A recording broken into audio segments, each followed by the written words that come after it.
तर सुरुवातीला आल्या आल्या एक्झामसाठी रिसर्च केल्या की थिअरी एक्झाम असतात सेमिस्टरच्या ग्रॅज्युएशनच्या, त्याच्यानंतर कोणत्या एक्झाम्स देता येतात की MCR ICR, आणखीन कोणत्या कोणत्या ॲग्रिकल्चरसाठी एक्सक्लुझिव्ह कोणत्या असतात, या सर्वांसाठी रिसर्च केली असते.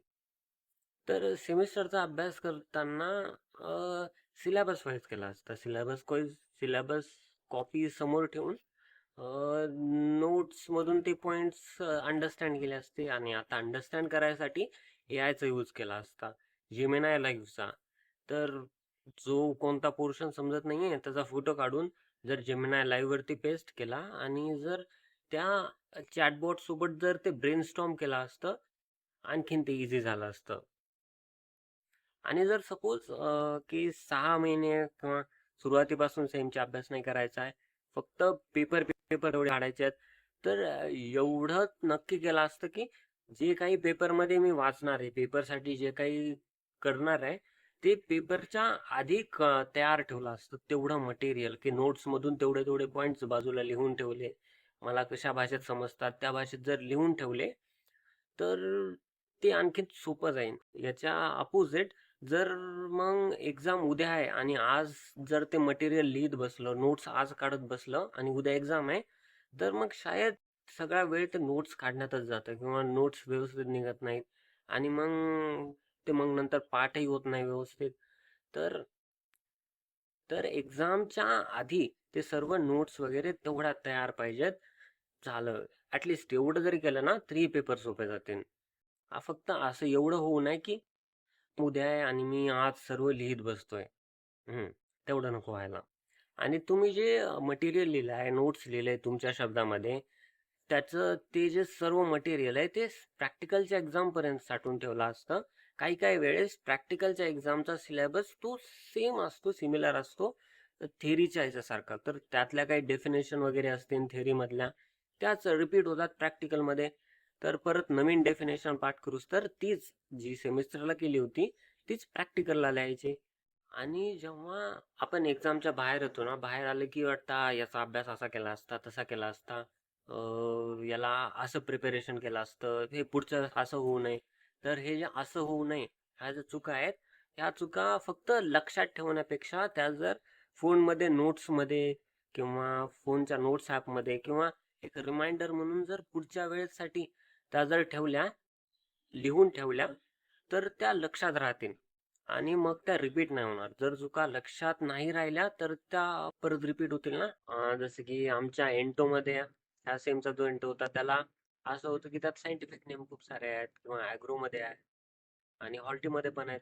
तर हे सायंटिफिक नेम जर सुरुवातीपासून जर जरा जरा जरा वाचले असते तर ते शेवटी आणखीन पक्के लक्षात राहिले असते. तर ही आमची ह्या वेळेसची चूक होती. तर अशा चुका डॉक्युमेंट करून ठेवणं. तर तुमचं मटेरियल लिहिताना किंवा नोट्स लिहिताना शॉर्टकट्स वापरणं. शॉर्टकट्स लाईक सपोज विदाऊट शब्द आहे, विदाऊट शब्दाला W/O लिहिता येतं. पुन्हा कॉन्सन्ट्रेशन शब्द आहे, कॉन्सन्ट्रेशनला CON आणि त्यातला सुपरस्क्रिप्ट मध्ये N लिहिता येतं. तर इथं टाइम इफिशियंट आहे, जास्त लिहावं बी लागत नाही.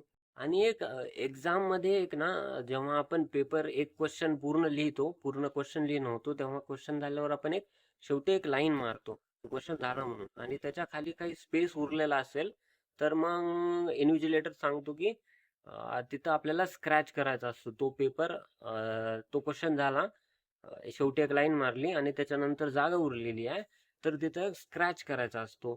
तर जर शेवटची ती लाईन मारताना जर स्क्रॅच केलं तर तो आणखीन वेळ वाचेल. एखाद्या वेळेस शेवटपर्यंत पेपर लिहिणंच होत नाही, मग स्क्रॅचिंग वाढते, स्क्रॅचिंग तशीच राहते. कधी कधी पेपर शेवटच्या 10 मिनिटापर्यंत पेपर होत नाही लिहिणं, आणि मग शेवटी स्क्रॅच करणं राहून जातंय. आणि मग आपण कशाही रेषा मारतो, लाईनी मारतो, तर त्या एका व्यवस्थित येत नाही, तर तिथं प्रेझेंटेशन हुकतं. तर तर त्या सुरुवातीलाच केल्या, सोबत सोबतच जर केल्या तर तिथं वेळ असतो आणि नंतर त्याचा जास्त लोड येत नाही.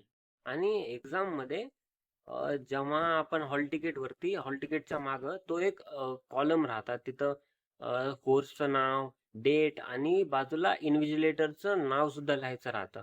तेव्हा जर ते इन्व्हिजिलेटरचं नाव लक्षात ठेवलं, त्यांचे इनिशियल नाव तर लक्षात राहतं, पण जर त्यांचे इनिशियल्स लक्षात ठेवले आणि ते जर लिहिले तर इट्स अ गुड जेस्चर, छान जेस्चर आहे ते. आणि आपण जेव्हा पेपर देतो, सपोज मिडचा पेपर आहे, तर मिडचा पेपर देताना असते की जाऊ दे, मिडचा अभ्यास झाला नाही, आपण सेमला बघू, सेमला छान अभ्यास करू.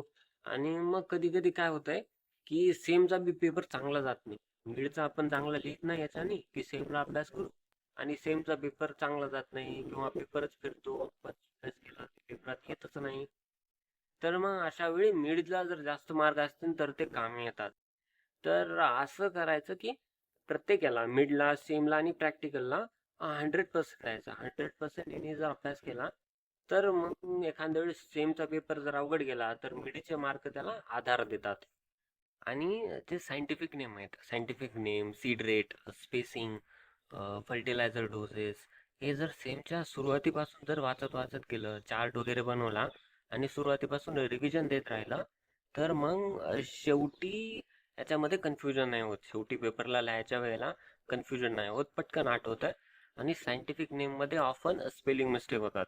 ते जर सुरुवातीपासून केलं तर मग ते सर्व टाळते. आणि सायंटिफिक नेम जर एकदा केले तर तेच तेच परत रिपीट होतात. लाईक ॲग्रोनॉमी मध्ये खूप सारे सायंटिफिक नेम आहेत, बीट आहे, पार्ले आहे, हेच परत परत येणार आहेत. त्यांचं सीड रेट विचारतात, स्पेसिंग विचारतात, परत प्रॅक्टिकल मध्ये हेच विचारतात. एंटो मध्ये किती सारे आहेत, परत पेस्ट पॅथॉलॉजी मध्ये आहेत. तर हे जर सुरुवातीपासून केलं तर नंतर ते इझी जात आहे.